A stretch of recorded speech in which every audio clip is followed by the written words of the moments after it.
제가 사는 강원도 평창 생태 마을에는 제가 황토집을 전해서 암 환자들이 많이 오십니다. 근데 벌써 한 3년 전 얘기예요. 3년 전에 우리 집에 암 환자 자매님 한 분이 오셨어요. 한 분이 오셨는데 이분이 5월 달경에 오셨는데 완전히 얼굴이 새카마신 분이에요. 남편이 뭐라고 그러느냐면은 간까지 다 암이 전이돼서 3개월밖에 못 살 거라고. 신부님 마지막으로 황토집이 좋아서 왔노라고. 그래서 신부님이 좀 살려달라고. 내가 무슨 재주로 살려줘요 제가. 그래서 좀 우리 집에 내가 행복론 강의라니까 행복론 강의 좀 들으라고. 근데 마침 그때 암 환자들이 한 10분 정도 있었어요. 그런데 그 암 환자들하고 다른 분들하고 강의를 하는데 10분이 다 웃는데 그 자매는 안 웃는 거예요. 왜 안 웃느냐? 이제 3개월밖에 안 남았기 때문에 그게 너무 걱정이 되니까 내 강의가 재밌지도 않고 웃기지도 않은 거예요. 2시간 내내 무표정한 표정으로 앉아 있더라고요.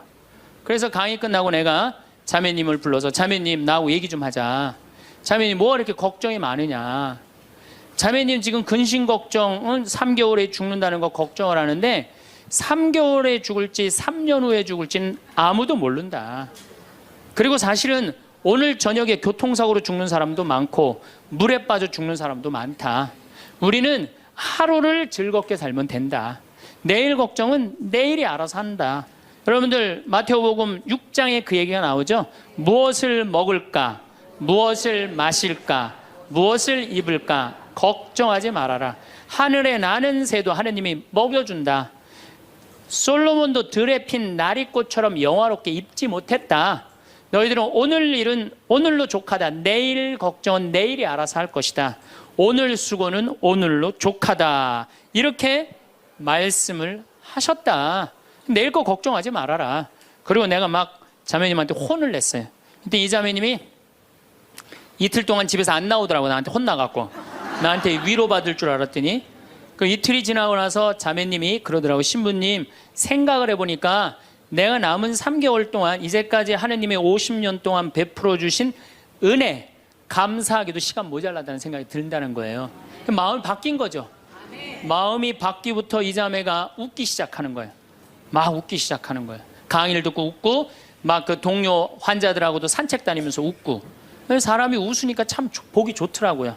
얼굴은 까맣게 됐지만은. 그리고 이제 6월 달에 항암을 하러 여기 암세타로 왔어요.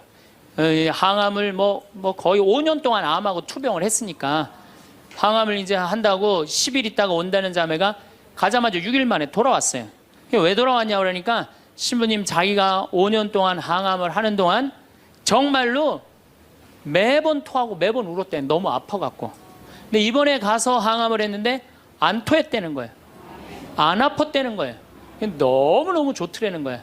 그래서 6일 만에 내가 하느님한테 매번 감사했대. 하느님 감사합니다. 안 아프게 해주셔서. 하느님 감사합니다. 안 토하게 해주셔서. 계속. 그리고 6일 만에 내가 살 때는 평창이다. 그리고 평창으로 돌아온 거예요, 이 자매가. 끝나자마자. 그래갖고 이제 우리 집에서 이제 생활을 하는데 후배 암 환자들이 오면은 내가 시키지도 않았는데 이 자매가 데리고 다니면서 감사해야 된다. 찬양해야 된다. 자매가 알아서 하는 거죠. 근데 우리 집은 이제 7월 달이 되면은 아이들이 환경 교육을 받으러 한 4,000명 정도 와요. 그래서 암 환자들이 사실은 다 집으로 보내요. 그 자매도 이제 전라도 순천 분인데 가시라고 가셨다가 방학 끝나면 오라고. 자기는 안 간다는 거. 내가 살 데가 여긴데 어딜 가냐고. 그래도 갔다가 오시라고. 그리고 자매님 이하 암 걸리신 분들 다 집으로 보냈어요. 8월 달이 되면은 전에는 밀린 강의가 많아갖고 여름방학 끝나면 전국으로 강의 다니냐고 정신이 없죠. 암 환자들 일일이 다 체크를 못했어요. 그 자매를 까먹었어요. 까먹고 이제 10월 달이 됐어요. 10월 달이 됐는데 형제님이 전화를 하셨어요. 베드로인데. 신부님 저 베드로예요. 그러면 그때 전화한 거는 이제 이미 세상 부인이 떠나갖고 이제 장례 치르고 사모하고 49제 하고 그러고 난 다음에 이제 내 생각이 나서 대개 이제 우리 집에 이제 오신 분들이 그렇게 전화를 많이 하세요. 이제 돌아가셨고 다 장례 끝났고 어디다 모셨고 그래서 신부님 이제 기도해달라고 그래서 이제 자매님 어떻게 됐느냐고 나는 이제 어디다 묻었느냐고 이렇게 이제 물어본 거죠. 네. 그랬더니 형제님이 신부님 우리 마누라가 이틀 전인가 3일 전에 서울에 가갖고 그 그 방사능 치료하려고 갔는데 그 암세포를 검사를 했는데 신부님 글쎄 암세포가 다 사라졌다는 거야.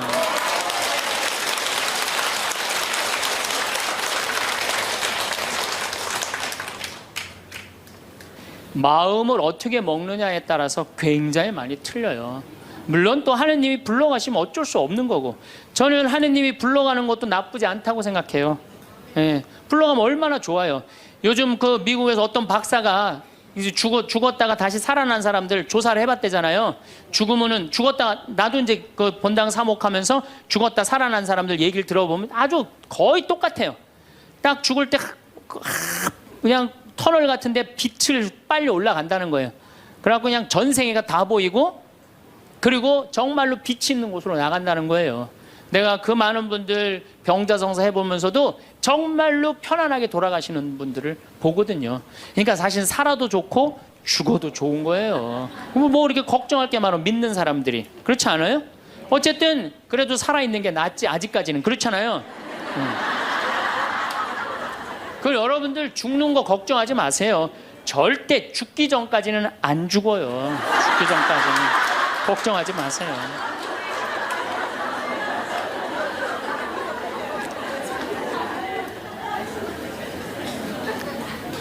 축하한다고 근데 산책을 나갔다는 거예요. 아, 그렇다고. 예.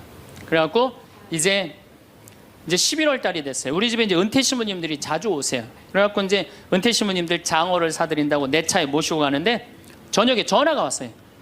근데 젊은 여자야. 신부님 84살 먹은 신부님 73살 먹은 신부님을 내 차에 태우고 운전을 하고 하는데 전화가 왔는데 내가 모르는 번호야.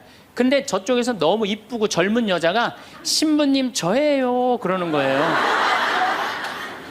아니 내가 누군지 어떻게 알아. 목소리가 너무 이뻐. 그래서 실례하지만 누구시냐고 그랬더니 저쪽에서 뭐라고 하냐면 신부님 섭섭해요. 제 목소리를 벌써 잊으셨어요 그러는 거예요. 그래서 내가 누구냐고 그러니까 저 마리아예요 그러는 거예요. 그러니까 그 자매야. 아니 목소리가 원래 이렇게 이뻤느냐고 말만 하면 울음을 물었거든요. 신부님 나 죽으면 안 돼요 이랬던 자매인데 이렇게 밝은 목소리냐고. 신부님 제가 요즘 너무 건강이 좋아지고 너무너무 행복하다고. 그리고 재작년 5월 달에 내가 전라도 여수에 강의를 갔는데 문수동 성당이라는 곳에 강의를 갔는데 그 자매가 순천에서 온 거예요. 갓김치를 담아서. 근데 이 자매가 나한테 전화해갖고 신부님 자기는 너무 행복하다는 거. 뭐가 행복하냐고 하니까 드디어 파마를 했다는 거예요. 암 환자들 꿈은 파마하는 거 아니에요. 그리고 딱 봤는데 그 자매가 이뻐요. 되게 암 걸리는 사람들 특징이 뭐냐면 이뻐요. 암 걸린 사람들이 왜 이쁜지 알아요? 이쁘니까 승질을 못 내잖아요. 이쁜 척 해야 될 거 아니야. 그러니까 화나는 일이 있어도 다 참고 사는 거야. 그러니까 이쁜 사람들이 암에 많이 걸려요. 또 어떤 사람이 법 없이도 사는 사람들이 암에 많이 걸려요. 다 참고 그게 다 암이 되는 거예요. 그걸 참고 사느냐고. 참 예쁘게 생겼어. 그 많은 분들 중에 딱 마리아 자매가 눈에 딱 띄더라고요. 우리 직원들은 몰라보더라고. 얼굴이 분홍색으로 변하고. 나를 끌어안으면서 자기 너무 행복하다는 거. 그러니까 이 자매는 딱 끌어안았는데 내가 성령으로 꽉 차 있는 거 느끼겠더라고요. 근데 3개월 만에 돌아가신다는 분이 지금 3년째 살고 있어요. 지금까지도. 그래서 여러분들 우리가 마음을 근심 걱정하지 말고 감사하다가 살다 보면은 우리한테는 늘 행복한 일이 벌어진다. 신부님 결혼 생활을 한번 해보세요. 얼마나 화가 나나. 여러분들 누구 때문에 제일 많이 화가 나요? 남편, 아내, 자식들 때문에 화가 나죠. 이 자식들하고 관계를 보면은 자식 그냥 아무 잘못도 없는데 자기 화나면 자식들한테 뭐라고 폭언을 쏟아붓느냐면은 다 필요 없어. 너도 필요 없어. 그러죠? 밥이 넘어가냐? 뭐 이런 말 막 하잖아요. 자식들한테. 근데 여러분들 자식들한테 화로 키우면 그 화가 자기한테 돌아옵니다. 제가 한 15년 전에 용산 전자랜드에 내 후배 신부가 전축을 산다고 그래서 전축 사러 갔어요. 그때 2월 15일경이었어요. 졸업 시즌이었어요. 전축을 사러 갔는데 그날 아마 아들이 이제 졸업을 했나 봐, 중학교를. 그래갖고 컴퓨터를 사준다고 엄마하고 아들하고 나온 모양이에요.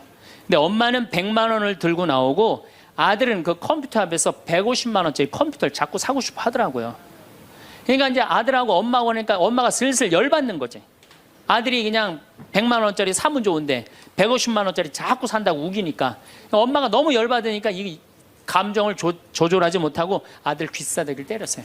그 많은 사람들이 있는데 쫙 소리가 났어요. 난 전축 사다가 무슨 소린가 했더니 때린 거 엄마가. 그래갖고 내가 그 모자가 하는 게 하도 신기해서 전축 사는 걸 관두고 구경하기 시작했어요. 어떻게 되나. 근데 엄마가 너무 화가 나니까 이성을 잃으니까 뭐라고 그러느냐면은 너 지금부터 나한테 엄마라고 그러지 말고 아줌마라고 불러. 내 말 그렇게 안 들을 거면 아줌마라고 불러. 나 지금부터 네 엄마 아니야. 얘가 그냥 귀싸대기를 맞고 얼마나 창피해. 그 많은 사람들이 봤는데 막 울더라고 얘가. 그런데 막 울더니 계단에서 막 울더니 얘가 착한 애예요. 막 한참 생각하더니 자기가 잘못했다고 생각을 했는지 엄마한테 가갖고 엄마 미안해, 내가 100만 원짜리 살게. 분명히 그랬거든 아들은. 근데 엄마는 이미 이성을 잃은 상태야. 그러니까 엄마가, 웬만한 엄마는 고맙다, 네가 그렇게 마음을 돌려줘서, 그리고 내가 때린 거 미안하다 이래야 되는데 이 엄마는 완전히 이게 정신이 나간 엄마라 뭐라고 그러냐면 이놈의 새끼 아줌마라고 부르는데 왜 자꾸 엄마라고 부르느냐고. 여러분, 그 아이가 그날 컴퓨터 얻어갖고 갈 수 있어요. 그렇지만 시간이 지나면은 아이가 엄마가 컴퓨터 사준 거 생각할까요? 귀싸대기 맞은 거 생각할까요? 5년, 10년 지나고 나면 컴퓨터 봐 아무 생각 안 해요. 때린 것만 생각나요. 그런데 부모는 참 이상해요. 자식한테 때린 건 하나도 생각 안 하고 잘해준 것만 생각해요. 그러니까 자식은 부모한테 맞은 것만 생각하고 부모는 자식한테 잘해준 것만 생각해. 나중에 만나면은 이게 영 딴 마음을 갖고 사는 거야. 그러니까 여러분들 중에 만약에 자식들이 화가 나갖고 만약에 내가 때렸다, 늙어서 호강받을 생각은 꿈도 꾸지 말아라. 며칠 전에 중국에서 한 엄마가 길거리에서 아이를 막 발로 차고 막 때리는 거 보셨죠? 저 방송에 나왔더라고요. 그 화로 키우면요, 걔는 나중에 그 엄마한테 화로 갚을 수밖에 없어요. 근데 우리가 왜 자식들한테 많이 더 화가 나느냐? 이유는 딱 한 가지예요. 공부 못한다는 거예요. 공부 못한다는 거. 공부 안 하고 딴짓 한다고. 사친구 때 공부 안 하고 컴퓨터 게임이나 하고 더욱이 눈 동그랗게 뜨고 부모한테 덤비면 화가 나요, 안 나요? 나죠? 그리고 그냥 문 쾅 닫고 자기 방에 들어가고 나오지도 않으면 속에서 불 나지 않아요? 근데 여러분들 자라면서 사춘기 때는 그러는 게 당연한 거예요. 사춘기 때는 방황할 수 있는 권리가 있는 아이들이에요. 사춘기 때는 자기가 방황하는 게 당연한 거예요. 얘네들은 권리예요, 방황하는 게. 혼란스러운 게. 근데 엄마들이 그걸 허락을 안 해.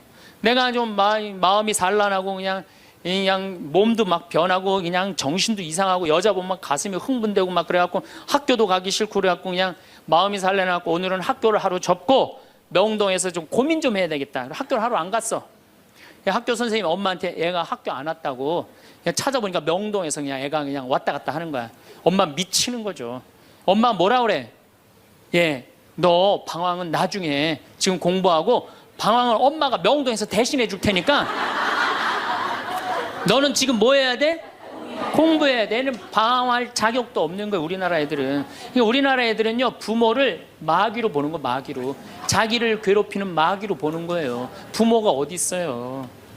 사실은 여러분들 자식들한테 욕심만 포기하면요, 자식들하고 싸울 일 하나도 없어요. 사실은 내 자식이 몸으로 살 놈인지 머리로 살 놈인지 빨리 판단해야 돼요. 우리 집에 이것도 한 3년 전 얘기인데 요셉이가 왔어요. 고등학교 졸업하고 대학을 떨어진 아이예요. 근데 그냥 대학을 떨어진지 집에서 컴퓨터 게임만 하는 거예요. 엄마가 미치는 거지. 애를 보면 대학도 안 들어갔지, 새벽 4시까지 컴퓨터 게임하지, 낮에는 1시에 일어나지. 그냥 미치는 거죠. 그래갖고 나한테 데리고 왔어요. 강원도 평창에. 근데 살이 얼마나 쪘는지 애가 살이 너무 찐 거예요. 그래갖고 그냥 살이 쪄갖고 이 눈두덩이가 안 보이는 거예요. 그래서 신부님 우리 애가 문제라고 공부는 안 하고 컴퓨터 게임만 한다고.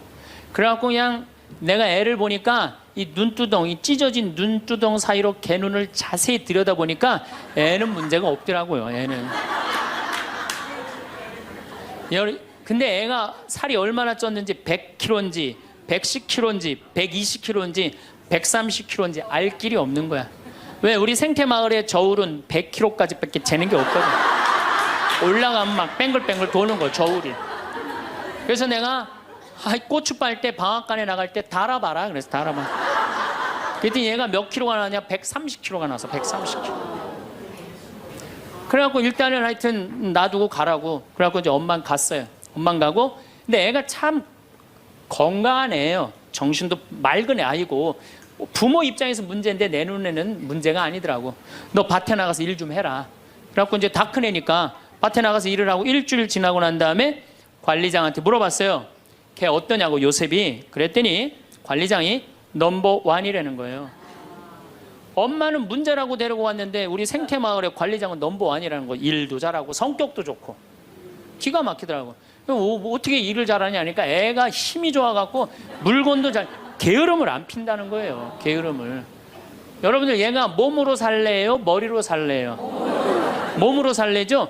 몸으로 살래를 머리로 살라 그러면 얘가 머리가 돌 것 같아, 안 돌 것 같아요? 그러니까 내가 몸으로 살지 머리로 살지 빨리 구분할 줄 알아야 돼요. 그래갖고 애가 너무 괜찮으니까 6월 달에 우리 생태마을에 앞에 강이 흐른단 말이에요. 거기서 래프팅을 합니다. 그래서 래프팅 가이드를 자격증을 따라고 그랬어요. 그랬더니 우리 래프팅 가이드 팀장이 신부님 다른 아이는 다 따도 얘는 못 땁니다. 왜냐하면 이 가이드 자격증 체육학과 애들이 따는 거거든요. 배를 뒤집었다가 폈다가 강물에 뛰어 들어갔다가 강물에 또 올라오고 그래야 되는데 130kg짜리가 강물에 한번 빠지면 그만이지 어떻게 자격증을 땁니까? 그래도 우리가 협회 사람들하고 잘 아니까 좀 어떻게 좀 따게 좀 해라. 그래갖고 가이드를 자격증을 보냈는데 얘가 금요일날 따갖고 왔어요. 기가 막힌 거죠. 어떻게 땄냐 그러니까 그 주간에 비가 오지 않아갖고 배가 강바닥에 단 거야. 그래갖고 그냥 들어왔다 나갔다 자격증 따갖고 왔어요. 그리고 아이가 가이드를 하는데 인기가 최고예요. 최고. 너무너무 잘하는 거 아이가. 그래갖고 이제 9월 달에 엄마가 와서 보니까 아들이 130kg짜리니까 116kg가 된 거야. 살이 홀쭉 빠지고 눈빛이 초롱초롱해진 거야. 그러니까 엄마가 가자 공부하러.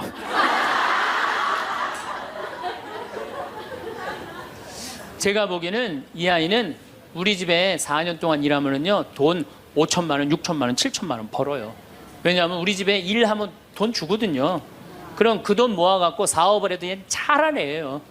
꼭 공부로 승부 걸 아이가 아니거든요. 그럼 신부님 우리 애가 몸으로 살랜지 머리로 살랜지 기준이 어떻게 됩니까?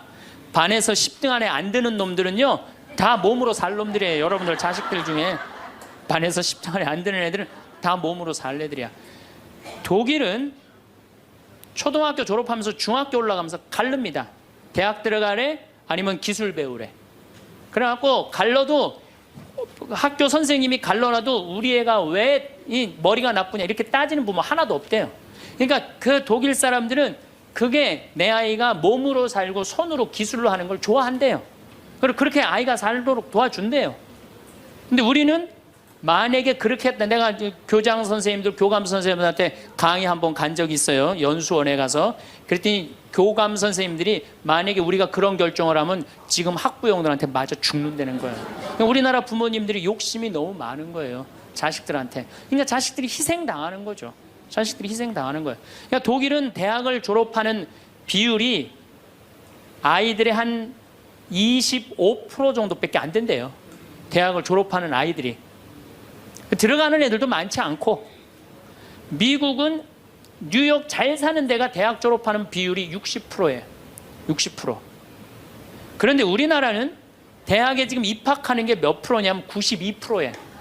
아무나 다 대학 가는 거예요. 아무나 다.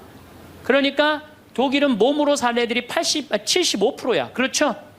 그다음 미국은 몸으로 살 애들이 40에서 50% 정도 돼요. 우리나라는 92%가 미국은 또 미국이나 캐나다는 60%가 대학에 들어가도 졸업하는 건 그중에 반밖에 못해요. 다 졸업 못해요. 그래서 그쪽에 가보니까 입학은 물어봐도 졸업은 물어보는 게 아니래요. 졸업하는 게 그렇게 어렵다는 거예요. 근데 우리는 92%가 들어가면 92% 거의 다 졸업을 하는 거야. 우리는 몸으로 살 애들이 8%밖에 안 돼. 머리로 살 애들이 92%고. 공장에, 농장에 일할 사람들이 있어요? 없어요. 그러니까 이 나머지 92% 중에 취직을 다 합니까? 40~50%밖에 못해요. 그러면 나머지 40%는요 한량으로 남는 거예요. 취직도 못하고. 그럼 그 자식 보고 있으면 속에서 불이 나요, 안 나요? 불이 나죠? 근데 누가 잘못한 거예요? 부모가 잘못한 거예요. 처음부터 너는 머리로 안 될 것 같으니까 우리 몸 쪽으로 가자. 그래갖고 농사를 가르치든지 기술을 가르치면은 걔 벌써 취직해갖고 일했을 거예요. 근데 다 우리의 삐뚤어진 욕심 때문에 아이도 망가뜨리고 부모도 망가지고, 그래갖고 돈 쏟아 넣느냐고 노후 대책연금도 못하고. 그러니까 그냥 전 국민이 그냥 화 속에서 사는 거예요. 그러니까 저는 정말로 우리나라 이 교육제도가 화의 근원이라고 생각해요. 그렇다면은 자식 때문에 화나죠. 그런데 이 부부라도 서로 사이가 좋으면은 좋은데, 엄마들이 자식한테 미쳐갖고 남편한테 신경 써요, 안 써요? 안 쓰죠? 남편이 외로운지 힘든지도 몰라요.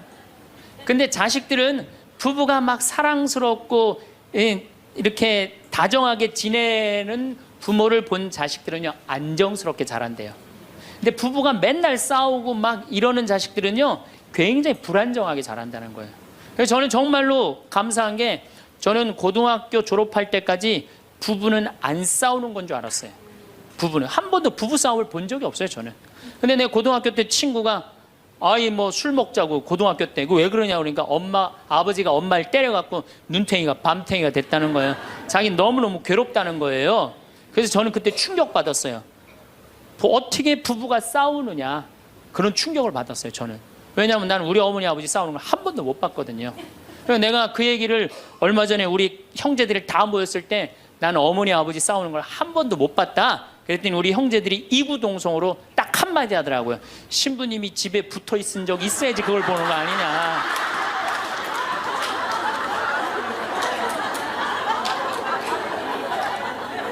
어쨌거나 저는 본 적이 없어요. 저는 굉장히 긍정적으로 자랄 수 있는 거죠. 근데 우리나라 남자들은 참 불쌍해요. 돈은 죽어라 벌지만 그 돈을 마음 느긋하게 써볼 수가 없어요. 그렇죠? 자식들 학원비에 대학 등록금 대다 보면은 30에 결혼해서 시집 장가 갈 때까지 60대까지 노예같이 사는 게 대한민국 남자들이에요. 이 남자들 짜증 나겠어요, 안 나겠어요? 화가 나겠어요, 안 나겠어요? 날 수밖에 없어요. 그런 남편들을 신경 한번 써줘 봤어요. 정말로 남편 정말로 남편을 왕대조 패줘봤느냐고. 여러분들 길 가는 사람이, 여러분들 10,000원 주는 사람 있어요? 길 가는 남자가 당신 예쁘다고 10,000원 주는 남자 봤어요? 근데 여러분들 남편은 그냥 한 달에 뼈가 빠지게 벌어갖고 200만 원이든 300만 원이든 400만 원이든 갖다 바치잖아요. 그러면 그 남편한테 감사해야 될 거 아니야. 근데 그냥 감사는 안 하고 그냥 남의 김치찌개도 그냥 제대로 안 하면 그냥 못 끓이고, 그냥 자식이라고 있는 거 학원 다니다 보면은 밤 12시에 얼굴 보기도 힘들어요. 아버지가 자식을 키우고는 있지만은 다정한 자식을 구경하기가 힘들어요. 또 사춘기만 되면 이 자식들이 아버지한테 부드럽게 합니까? 반항하고 틱틱거리고 그러면은요 우리나라 남자들은 갈 데가 없는 거야. 그래서 40대 남자들이 자살률이 세계에서 1위인데 우리나라 여자보다 몇 배가 많이 죽느냐면 3배가 많이 죽어요. 우리나라 40대들은 갈 데가 없는 거예요. 갈 데가. 외로운 거죠. 또 여성들도 마찬가지야. 난 우리나라 여자들도 불쌍해. 이게 다 교육 때문에 그래. 교육 때문에. 자식이 막 사춘기 때 막 생 난리를 치고 막 그럴 때 여러분들은 몇 살이 될까요? 45, 50 왔다 갔다 하죠? 그럼 여러분들은 자식은 사춘기지만 여러분들은 뭐예요? 갱년기야.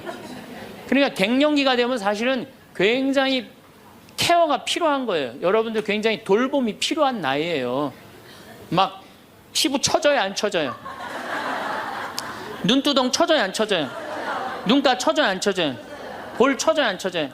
이가 쳐져요, 안 쳐져요? 그러니까 그렇게 처지는 거 거울에 이렇게 보고 앉아 있으면 어떤 얼굴이 되냐면 이런 얼굴이 돼요.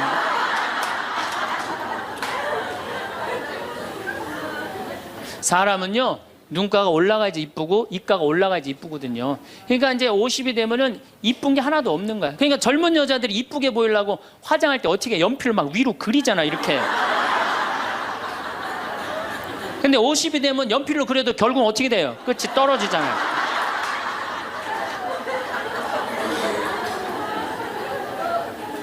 하지만은 우리나라 이 갱년기의 여성들은 자신의 고통, 번뇌 뒤로 하고 감추고 희생합니다. 묻어두는 거예요. 자식을 위해서 희생한다. 내가 지금 뭐 생리가 이어졌다 끊어졌다 그냥 정신이 깜빡깜빡 하잖아요, 여러분들. 갱년기 시작되면은. 그렇죠? 지갑은 뒀는데 어디다 뒀는지 생각이 안 나는 그런 경우 참 많죠.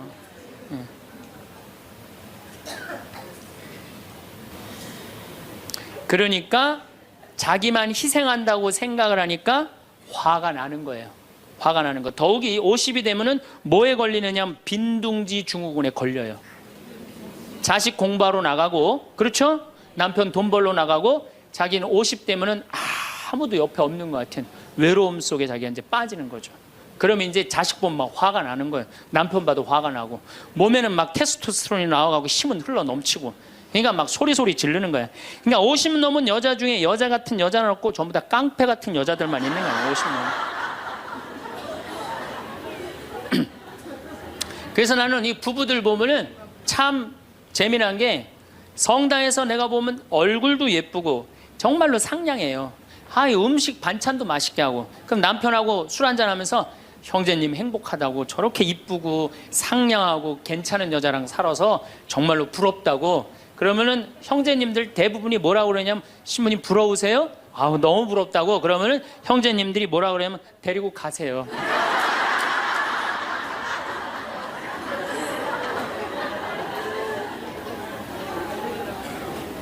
그래서 부부가 서로 사랑하지 못하고 자식하고도의 애정을 쌓지 못하고, 그러니까 우리가 이제 화가 꽉 차 있는 거예요. 그러니까 이 화가 꽉 차 있으니까 정말로 상상하지 못하는 일들이 벌어지는 거. 우리 사회 안에서 막 서로 죽이고 뭐 내다 버리고 뭐 이런 일들이 벌어지는 거죠. 그러면은 화가 나면은 어떻게 이 화를 컨트롤을 해야 되느냐, 화를 다루어야 되느냐, 지금부터 그 얘기를 말씀드리겠습니다. 여러분들, 화가 나면 예수님만 보면 돼요. 우리가 인생이 답답할 때 누구만 보면 돼요? 예수님만 보면 됩니다. 요한복음 8장에 가늠한 여자 얘기가 나옵니다. 자, 요한복음 8장에 가늠한 여자 얘기가 나와요. 당시 2000년 전에 여자가 가늠을 했다. 이건 당시 중동 지역에서는 어떻게 했느냐면 돌로 쳐서 그 여자가 돌에 맞아갖고 쓰러져갖고 돌 무더기를 만들어서 죽여요. 이번에도 중동에서 그런 일이 있었죠. 사진을 보니까 진짜 돌 무덤을 만들어 버리더라고요. 근데 이 여자가 간음을 하다가 이번에 이 중동에서 그런 분은 남자하고 팔짱 끼고 나갔는지 그냥 외출했다고 그거 이유 하나로 그 처벌을 당했어요. 근데 이 여자는 현장에서 붙잡혔어. 중동에서 이 여자들은요 다 싸고 다녀요. 그만큼 여자를 사람 취급을 안 해요. 그런데 이 여자가 간음을 했어. 그러니까 남자들이 막 화가 날 것 같아, 안 날 것 같아요? 너무너무 화가 나는 거지. 이 여자는 여러분들 예뻤겠어요, 안 예뻤겠어요? 예뻤을 거예요. 왜냐하면 당시에 간음을 한다는 건 목숨을 걸었기 때문에. 이 여자 몸매는 어땠을 것 같아요? S라인에 S라인. 이게 벤지 엉덩이인지 구분도 안 되는 여자고 간음할 수가 없어요. 예쁜 여자가 다른 남자하고 대낮에 간음하다가 붙잡혔다. 남자들이 흥분할 수밖에 없어요. 그래갖고 막 눈이 뒤집어져 갖고 예수님은 안 그래도 예수님한테 별렀어요. 왜? 요한복음 7장에 귀에만 대면 예수님을 죽이려고 그랬거든. 근데 이 사건이 8장에 일어나요. 8장에. 그러니까 모두를 용서해라, 사랑해라 이런 분하고 율법 1.1획도 없어지면 안 된다. 그러니까 율법학자들이 예수님 앞에 이 여자를 패댕기를 치는 거예요. 당신이 이 여자 간음했는데 어떻게 하면 좋으냐고. 근데 예수님이 보니까 이 사람들이, 이 남자들이 너무너무 흥분해 있는 거야. 눈이 뒤집어진 거예요. 보니까 흰 눈동자 95%, 까만 눈동자 5%야. 눈이 확 뒤집어져 있는 거야. 근데 예수님은 참 지혜로우셔요. 흥분한 사람하고는 얘기를 안 하시는 거예요. 여러분들, 두 사람이 막 싸워. 내가 말리로 들어갔어. 말리로 들어가면 나중에 흥분한 사람들 속에 뛰어들어가면 나중에 몇 명이 싸워요? 3명이 싸워요. 이게 눈에 뵈는 게 없을 때는요, 아무리 좋은 말도 귀에 안 들어오는 거예요. 눈에 뵈는 게 없을 때는. 예수님 딱 보니까 아니 이 사람들이 완전히 흥분해 있어. 그러니까 상대 안 합니다. 어떻게 하냐면 대꾸도 안 하고 바닥에다 뭘 쓰세요. 땅바닥에 뭘 쓰세요. 참 위대한 행동이죠. 흥분이 가라앉을 때까지 기다리시는 거죠. 저는 제 소원이 하나 있어요. 저는 본당 신부를 10년 동안 했는데 다행히 한 번도 뭐 교우들끼리 뭐 서로 싸워갖고 패가 갈린다든가 그런 적이 없어요. 그런데 이제 내가 다음에 이제 한번 본당에 나가면 주교님한테 가서 꼭 부탁하고 싶어요. 주교님한테 나는 어떤 본당에 나가고 싶냐고 부탁을 하고 싶냐면은 성당이 두 패로 나눠져 갖고 머리통이 터지게 싸우는 본당에 나 보내달라고. 내가 꼭 하고 싶은 게 있어서 그래요. 뭘 하고 싶으냐면은 내가 이제 머리통이 터지게 싸우는 본당에 발령받아 갔단 말이야. 딱 발령받아 가면은 양쪽 회장들이 딱 올 거 아니에요. 신부님, 저치들이 우리 성당 돈 다 빼먹었다고. 또 이쪽 회장들은 저치들이 우리 성당 분위기 다 깬다고 시시비비를 가려달라고 흥분이 돼갖고 오면은 나는 아무 말도 안 하고 사제관 방바닥에 뭘 써보고 싶어. 나 그거 꼭 해보고 싶어요. 여러분들도 만약에 남편이 나하고 얘기 좀 하자고, 남편이 흥분돼갖고 너 왜 우리 어머니한테 그렇게 못되게 대하느냐, 그래갖고 싸우자고 문을 열고 딱 들어와갖고 딱 봤는데 남편이 흥분을 했어. 눈동자를 보니까 흰 눈동자 95%, 까만 눈동자 5%야. 그러면은 부인이 그래 나도 할 얘기가 많다 해보자. 그러면은요 어떻게 될 것 같아요? 싸우고 귀싸대게 맞게 돼 있어요. 왜? 말로 싸우면요 남자는 여자를 못 이겨요. 남자는. 왜냐하면 여자는 하루에 25,000마디를 하고 남자는 하루에 15,000마디밖에 못 하거든요. 그러니까 말로는 여자를 이길 수가 없어요. 나는 우리 신부들 중에 수녀님하고 싸운 신부들 중에 수녀님하고 싸워서 수녀님을 이긴 신부를 본 적이 없어요.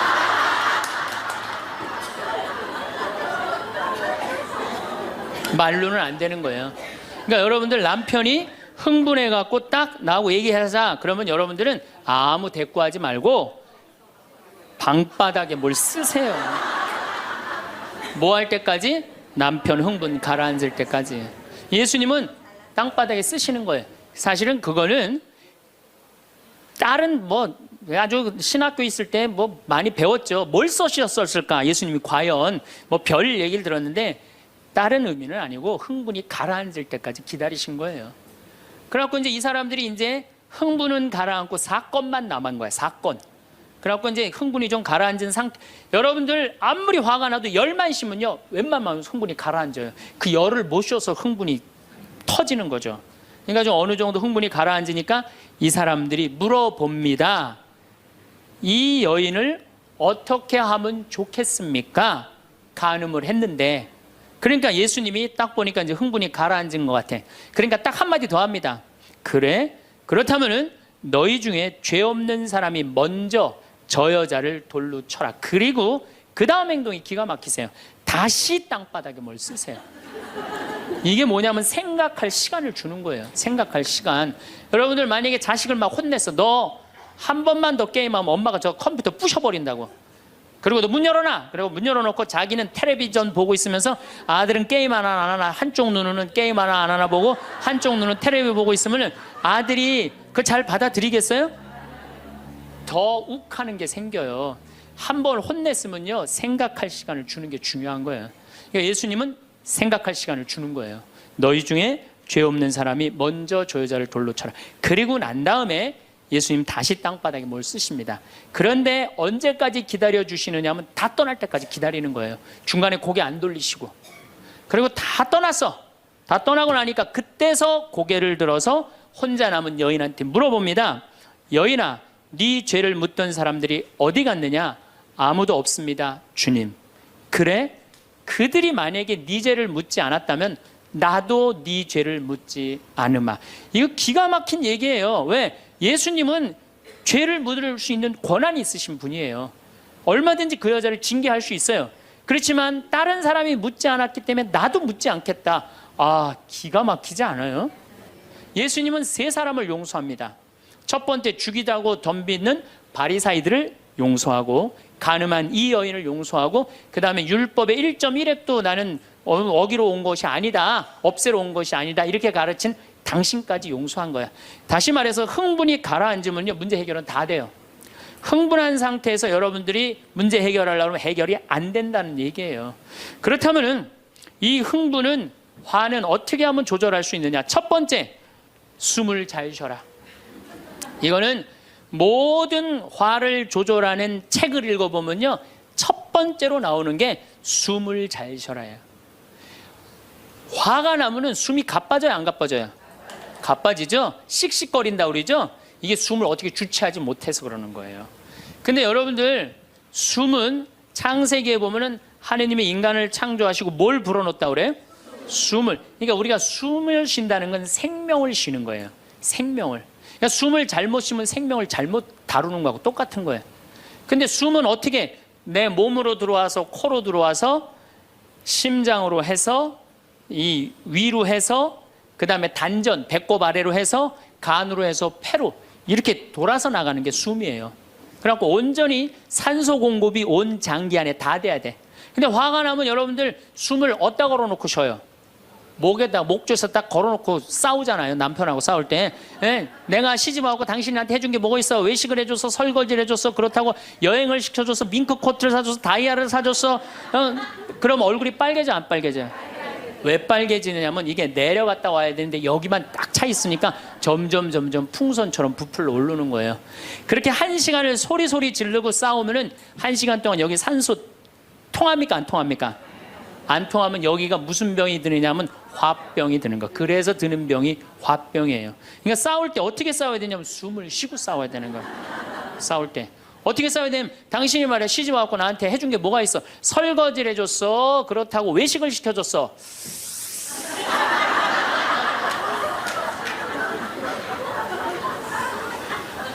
그렇다고 나 밍크 코트를 사줬어, 아니면 다이아를 사줬어. 당신 나한테 해준 게 뭐 있어? 내 시집 와서 고생만 했지.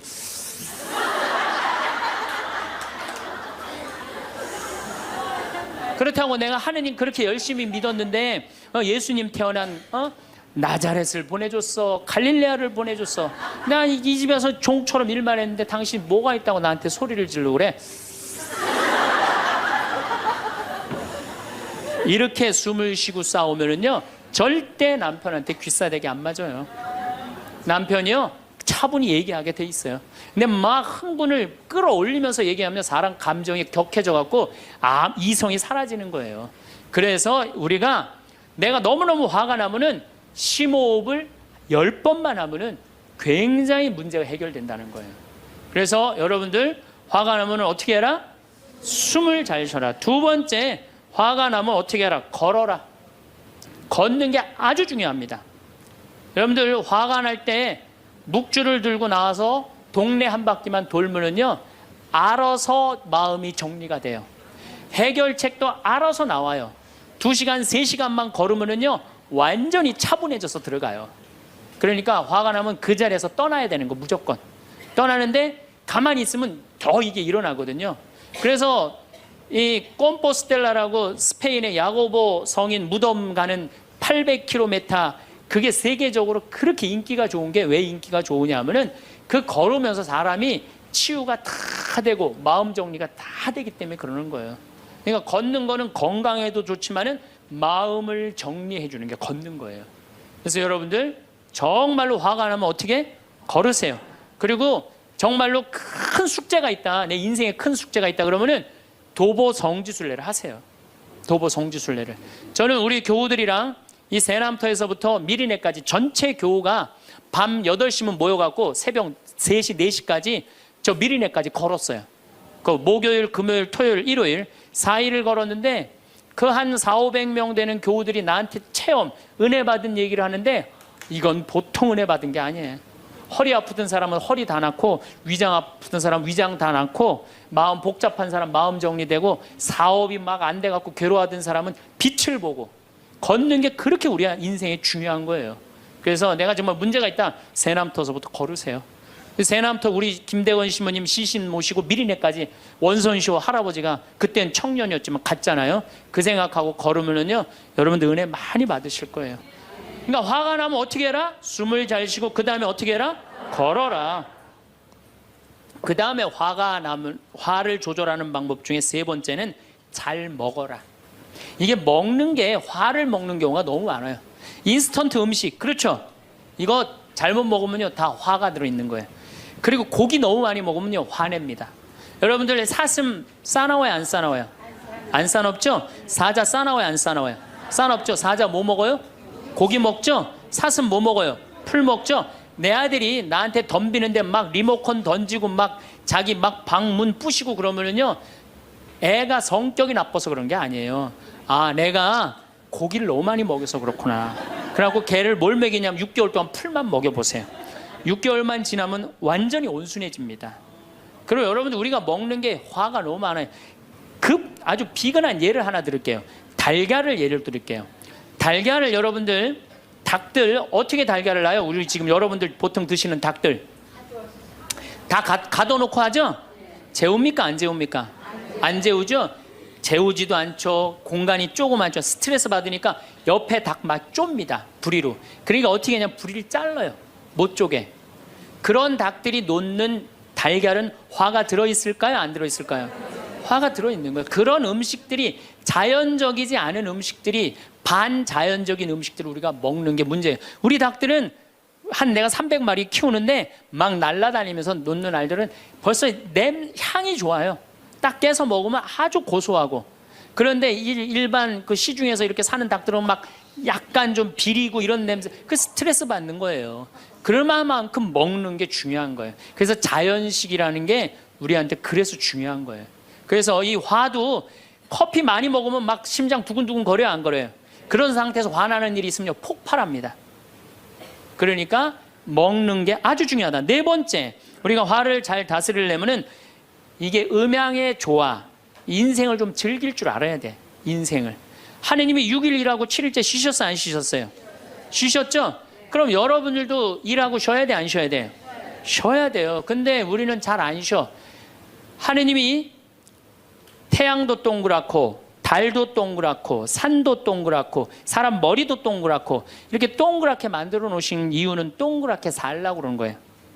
그런데 우리 평창에 내가 생태마을에서는 운전하고 읍내에 나가면은 한 번도 빵빵거리는 소리를 못 들어요. 근데 서울만 딱 오면은 여긴 다 네모나고 삐죽해. 그러니까 네모나고 삐죽한 거 보는 사람들 딱 1초만 늦게 출발해도 빵빵거리고 난리도 아니에요. 그러니까 여러분들 음양의 조화를 잘 이루어야 돼요. 남녀 뭐 쉬는 거 이런 게 굉장히 중요한 거거든요. 그래서 좀 어디 가서 그러니까 우리 생태마을 같은데 1년에 일주일씩 와서 조용히 기도하고 쉬고 가면은 영혼이 편안한 거죠. 그러니까 여러분들 지금 나이 60 드신 분들 60년 일했으면 나머지 인생은 즐거워야 돼, 안 즐거워야 돼? 즐거워야 돼. 그러니까 그런 음양의 조화를 잘 해야 된다. 다섯 번째, 제일 중요한 거, 화가 안 나는 최고 좋은 길은 뭐냐면 자기 자신한테 잘해주면 돼요. 내가 행복하면 절대 화 안 납니다. 얼마 전에 우리 집에 대장암으로 온몸에 퍼져서 돌아가신 분이 계세요. 자매님이 나보다 1살 많은데 죽기 일주일 전에 나를 딱 끌어안고 울면서 이런 말을 했어요. 신부님, 나는 내가 이제 곧 죽을 것 같은데 나는 남편한테도 안 미안하대요. 왜 안 미안하냐면 남편 평생 집 돌본 적이 없대요. 그래서 하나도 안 미안하대요. 그리고 자식한테도 안 미안하대. 왜? 대학까지 자기가 이 빌딩 청소해갖고 대학까지 졸업시켰대요. 그런데 누구한테 미안하냐면 자기한테 미안하대. 자기는 이 47년을 살면서 한 번도 고생만 했지 자기 맛있는 고기를 사준 적도 없고 자기한테 예쁜 옷을 해입힌 적도 없고 좋은데 구경시켜준 적도 없다는 거야. 그런데 지금까지 고생만 하다가 떨컥 병에 걸려서 죽는다는 거예요. 그래서 자기한테 너무너무 미안하다는 거예요.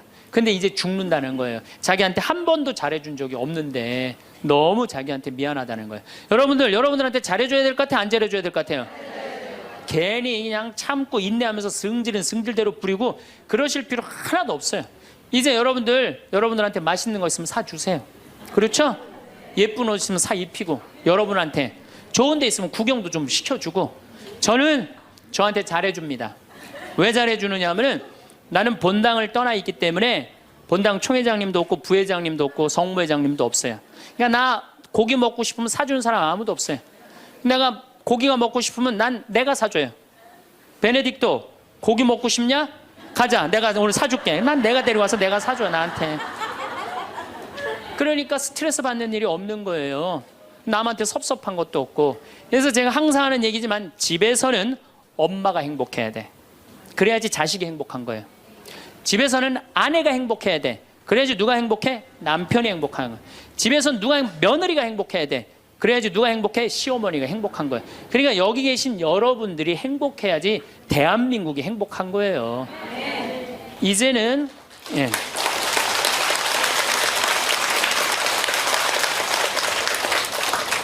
자기한테 잘해주는 걸 비신앙적이라고 생각하지 마십시오. 온 세상을 얻는다 해도 자기 목숨을 잃으면 아무 소용이 없다. 그러셨죠? 그러니까 여러분들한테 잘해주시고 내가 행복해야지 그 행복을 가지고 온 세상에 나눠줄 수 있다는 사실 잊지 마시고 여러분들 행복하시기 바랍니다. 감사합니다.